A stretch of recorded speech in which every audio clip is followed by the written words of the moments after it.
At the Low Gap shelter. Spent the night here last night. Gonna walk you around it a little bit. You can see there's quite a bit of blowdown still around.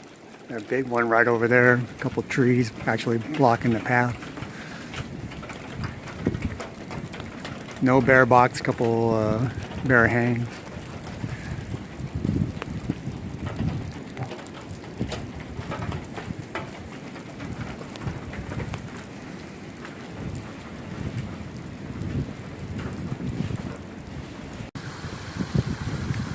Another gloomy, wet day, but with all that, you still find some beauty.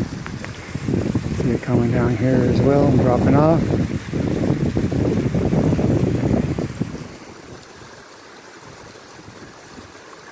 All this rain makes all this possible, so we gotta appreciate all of it. Coming up out of a low ball. It's a nice steady incline. It's getting steeper now after the switchback, but I wanted you to see the green that we have here in February already. It's drizzling, no downpours as of yet.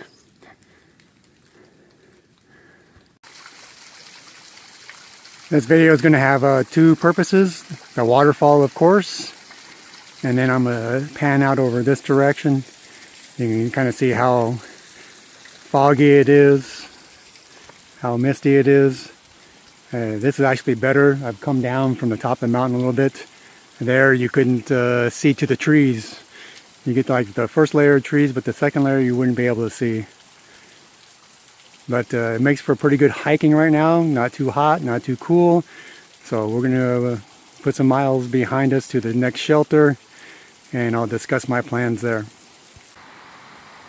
Another waterfall area coming down. Let me step forward a little bit here so you can see. Hopefully we can focus in on that a little bit.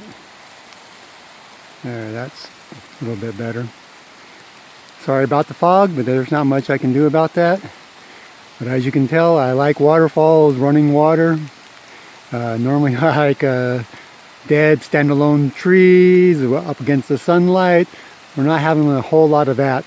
I would normally be filming some of the low downs and everything else as well. I just think it's kind of neat about the power and destruction and rebirth of Mother Nature. Looks like I'm getting fogged up. So you're really going to enjoy my videos if you like waterfalls. Let's see if I can get you how far it really goes down into the valley there. All the way down. And come back up here and up. When I get a little closer, I'll continue. Now that's a blowdown. Right in the middle of the path, you can see. Goes all the way down. Impressive.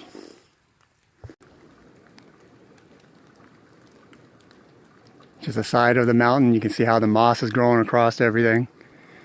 If you listen, you can hear some water coming down through there somewhere.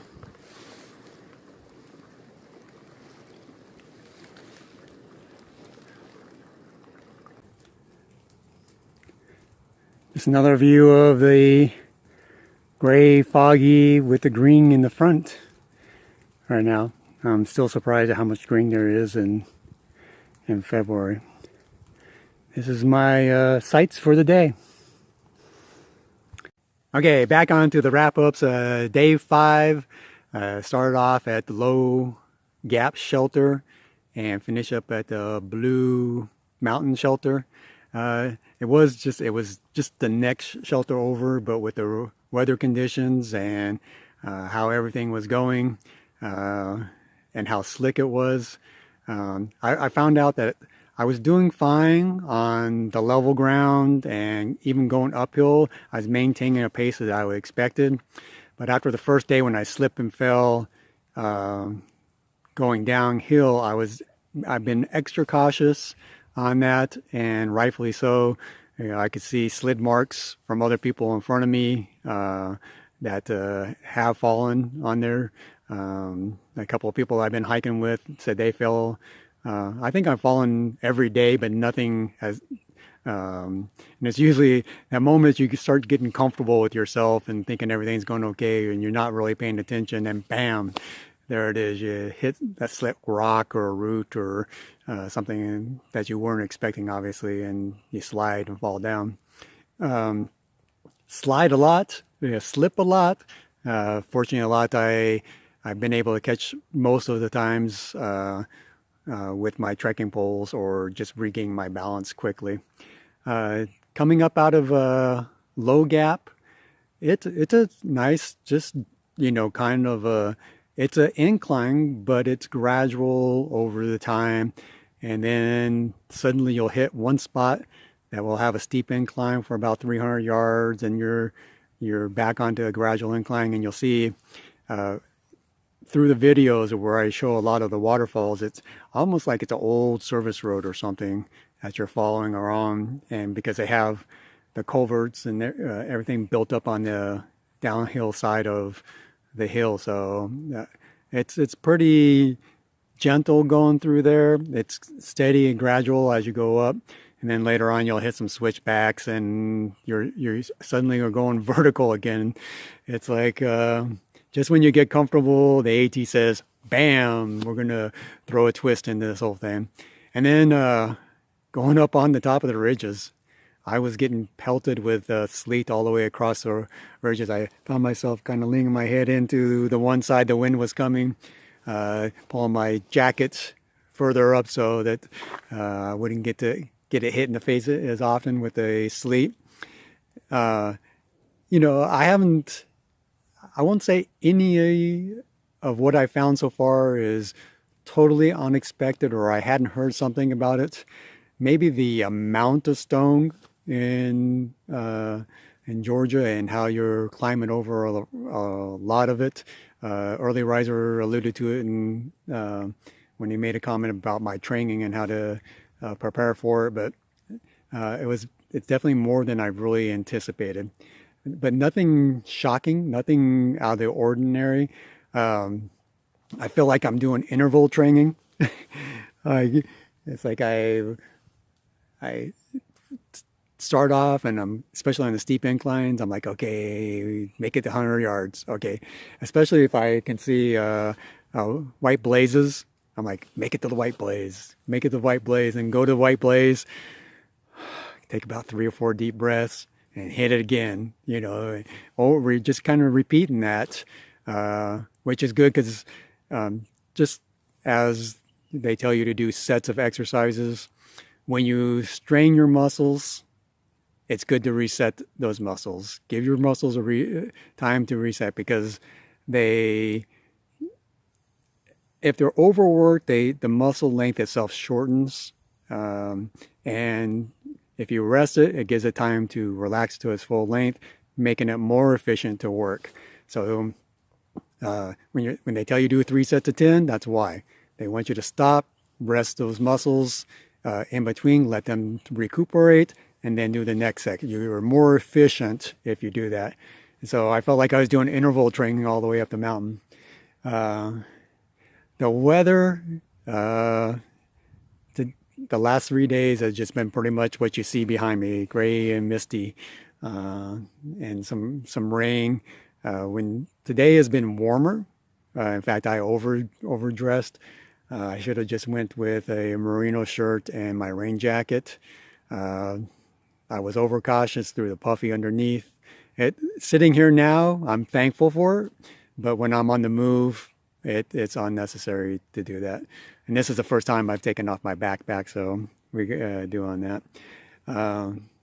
But from all and then there's good water sources. Now my day 3, I didn't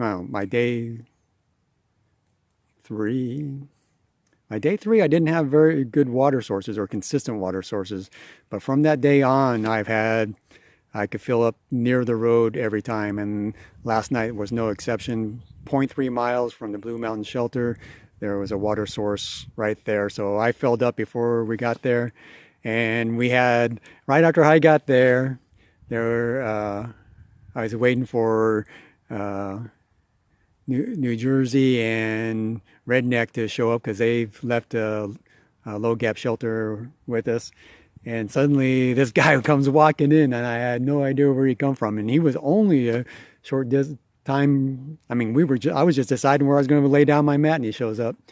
And he started at Neal's Gap early that morning. He did get off an early start, and he got there. And at the time, he didn't have a trail name, but we threw a few across, and which one stuck was Billy Goat, because he's about 6'3", and most of that was legs. So, and you look at his foot, it has to be a 14, 15. It's like if he was barefoot, people would give him Bigfoot sightings out here. But he was just hauling, and I'll get into that later on day 6. But the reputation for Blue Mountain Shelter, I read the comments that the mice run the place. We had a few mice encounters, and we even took extra precaution. But apparently they like coffee. Jersey's coffee got sabotaged last night, and Billy Goat just absolutely hates mice. But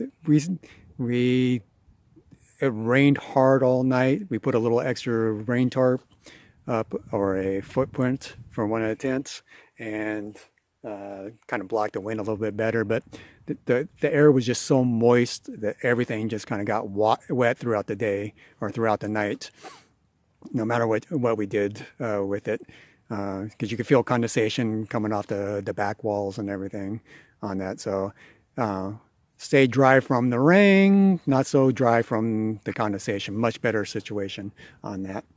And then we made plans for day 6, which will follow.